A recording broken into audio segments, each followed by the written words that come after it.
e ni apisinga na kere tapera, ire tapera sinapan. Ngo na yahu ni kana na waping ngo ramda na bawang na re ni mani na ke parpe na dua ni make. Mare ni apising.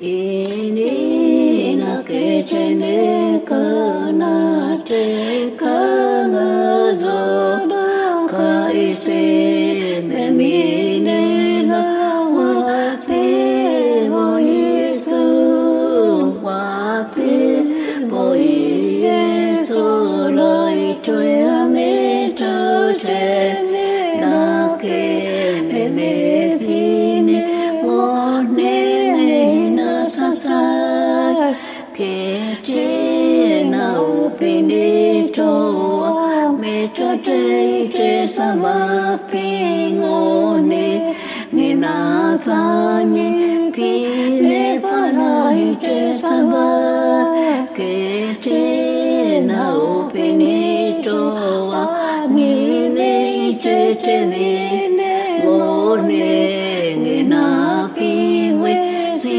te panai me anga Toni whaga ene